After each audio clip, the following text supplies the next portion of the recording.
Assalamualaikum warahmatullahi wabarakatuh. Selamat datang di pembelajaran fisika. Kali ini saya akan membahas soal mengenai pengukuran tunggal dan pengukuran berulang. Simak videonya sampai selesai. Oke, baik, perhatikan soal berikut ini. Seorang siswa mengukur menggunakan jangka sorong. Didapatkan hasil seperti yang tertera pada gambar.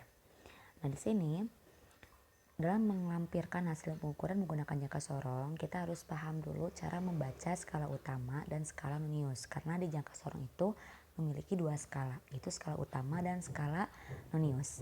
Oke, skala utama itu yang di bagian atas. Nah, ini skala utama ya. Dari yang 8 sampai sini itu skala utama. Dan yang di bawah itu skala nonius. Cara membacanya untuk skala utama yaitu ketika kita menghitung skala utama, itu ada angka 0 yang di bawah, yang ini nih, ini 0. Berarti kita lihat skala yang paling terakhir di skala utama, yang paling dekat dengan 0 yang di bawah. Yang paling dekat dengan 0 yang di bawah adalah yang skala yang ini. Nah, berarti sampai situ kita ukurnya ya. Kita hitung lagi dari 8 cm yang ini. Berarti satu langkah ini kan 0,1 ya. 8,1, 8,2, 8,3, 8,4, 8,5, 8,6, 8,7, 8,8. Berarti skala utamanya adalah 8,8. Kemudian setelah kita tahu skala utamanya, kita juga harus membaca skala nonius. Cara membaca skala nonius yaitu melihat garis antara skala utama yang di sini, garis yang ini ya, dengan garis yang di bawah itu berhimpit atau sejajar. Nah, kita lihat ternyata yang paling sejajar dan paling berhimpit di antara semuanya adalah garis yang ini. Nah, kita hitung ini kan 0 ya. Berarti 0,1, 0,2, 0,3, 0,4, 0,5. Berarti skala noniusnya adalah 0,5. Oke, baik. Nah, kita lihat di sini ya. Ini skala utamanya 8,8 cm. Oke. Ini udah. Lalu skala noniusnya 0,05 cm. Lalu bagaimana hasil pengukurannya? Kita tinggal jumlahkan saja. 8,8 ditambah 0,05 yaitu 8,85 cm. Lalu kalau kita tuliskan dalam aturan penulisan yaitu kan tinggal X plus minus delta X, berarti X-nya itu yang tadi hasil pengukuran ya, karena ini pengukuran tunggal 8,85 ditambah plus minus gitu ya. Plus minusnya ketidakpastiannya ini, ketidakpastiannya kalau pengukuran tunggal itu kan tinggal setengah dikali skala terkecilnya. Nah, berarti setengah dikali 0,01 cm yaitu hasilnya 0,005 cm. Oke.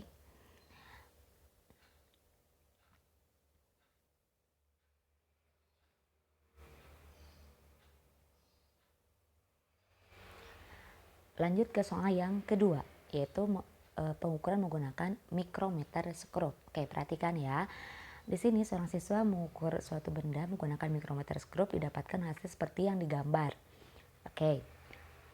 Kalau kita seperti yang tadi gitu ya, pertanyaannya bagaimana hasil pengukurannya? Di mikrometer skrup juga skalanya ada dua, ada skala utama dan skala nonius. Nah, skala utamanya kalau di mikrometer skrup itu yang ini ya. Ini skala utama, dan yang berjenjreng ini itu skala nonius. Ini skala utama bisa disingkat SU, yang ini skala nonius. Nah, untuk membaca skala utama di mikrometer skrup, di situ kita lihat garis terakhir di skala utama sebelum garis yang ini. Ini berarti garis terakhirnya adalah yang ini. Oke. Ternyata yang itu kalau kita baca di skala utama yaitu 2,5 mm. Jadi kalau mikrometer ya 2,5 mm. Oke. Udah kita dapatkan. Lalu yang berikutnya skala noniusnya. Kalau skala noniusnya ya kita perbesar lagi. Di sini kita lihat nih. Antara garis yang ini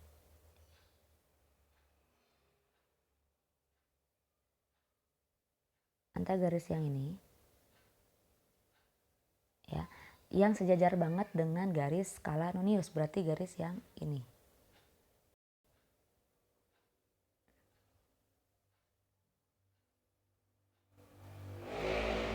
Yang ini kan ya.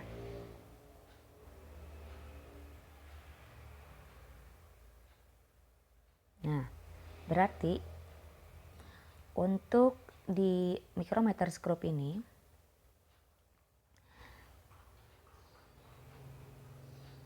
yang paling dekat adalah yang paling sejajar dengan garis yang skala utama yang ini adalah 6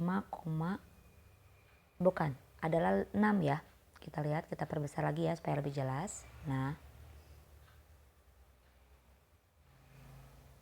oke. Nah, ada garis kan ya. Setelah angka 5 ini, setelah angka 5 yang ini.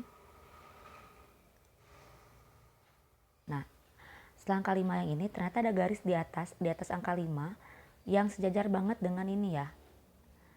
Berarti itu adalah skala noniusnya. 6 berarti kan ya. Berarti 0,6. Kita sudah dapatkan tadi hasil untuk skala utamanya. Skala utamanya torahan gesernya adalah 2,5 mm ya. Dan skala noniusnya adalah 0,06 mm gitu ya. Sehingga kita jumlahkan saja hasil pengukuran panjangnya. 2,5 ditambah 0,06 yaitu 2,56 mm. Oke. Soal yang ketiga yaitu soal pengukuran berulang. Andri mengukur diameter kelereng menggunakan micrometer scrope sebanyak 5 kali untuk mendapatkan hasil yang lebih akurat. Jadi pengukurannya dengan menggunakan alat yang sama, bendanya juga sama. Diukur dengan percobaannya sebanyak 5 kali. Diukur lagi, sehingga mendapatkan hasil yang seperti di tabel. Ibu tabelkan supaya lebih memudahkan gitu ya anak-anak untuk memahami datanya. Di sini untuk percobaan pertama didapatkan hasilnya 1,8 cm. Itu kita rubah gitu ya. Kan kalau micrometer scrope sebenarnya satuannya milimeter ya. Kita rubah ke cm. Nah, 1,8 cm. Lalu yang berikutnya juga udah diukur lagi, ternyata hasilnya 1,8 cm. Terus Andri mengukur lagi hasilnya 2 cm. Andri mengukur lagi percobaan keempat gitu ya. Yang ini percobaan keempat, Andri mengukur lagi ternyata hasilnya 1,9. Lalu Andri mengukur lagi yang kelima, percobaan yang kelima itu hasilnya 2,1. Oke, baik. Tentukan hasil pengukuran berulang yang dilakukan oleh Andri. Tuliskan dalam aturan penulisan pengukuran. Oke. Seperti yang sudah kalian ketahui di fisika itu kalau mau mengerjakan soal kan harus diketahui, ditanyakan jawab supaya lebih sistematis dan lebih memudahkan kalian. Kita tulis juga diketahui N itu adalah jumlah atau banyaknya percobaan. Di sini kan karena 5 kali berarti N-nya 5 kali. Lalu datanya ada 5 juga. Kita misalkan data itu adalah X simbolnya. Berarti X1 1,8 cm, X2 1,8 cm, X3 2 cm, X4 1,9 dan X5 2,1 cm.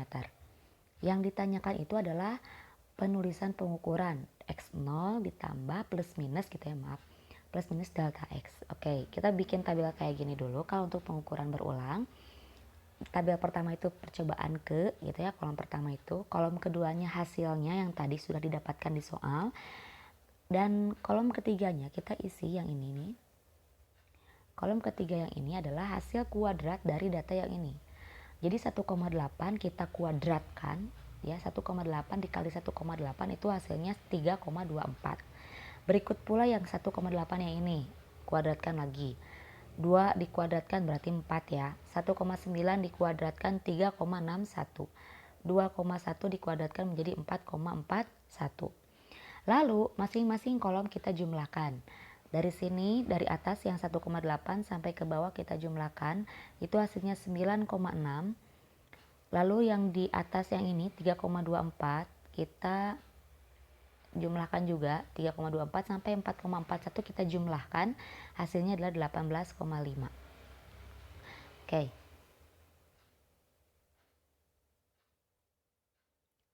Nah, untuk menghitung X0 gitu ya, X0 itu kita bisa lihat X0 itu sigma XI dibagi dengan N. Sigma XI yang ini itu adalah data keseluruhan. Tinggal kita jumlahkan saja ya. Bisa kita tulis lagi manual 1,8 data-datanya gitu ya, 1,8 ditambah 2 tambah 1,9 tambah 2,1, atau kita bisa langsung tahu dari total yang dari tabel tadi. Dari tabel tadi kan sudah kita ketahui ya, hasilnya adalah 9,6 gitu ya. 9,6 yang ini. Tinggal dibagi dengan 5. 5 itu jumlah atau banyaknya percobaan. Berarti 9,6 dibagi 5 adalah 1,92 cm.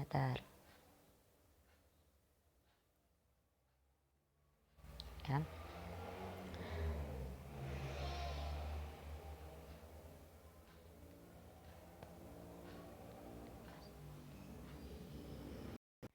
Oke, setelah kita menghitung X0-nya, sudah kita dapatkan 1,92 ya, yang ini. Lalu yang berikutnya adalah delta X-nya. Untuk pengukuran berulang, delta X-nya yaitu menggunakan 1 per N akar N dikali sigma XI kuadrat, yang ini rumusnya ya, dikurangi dalam kurung sigma XI dikuadratkan, dibagi dengan N kurangi 1.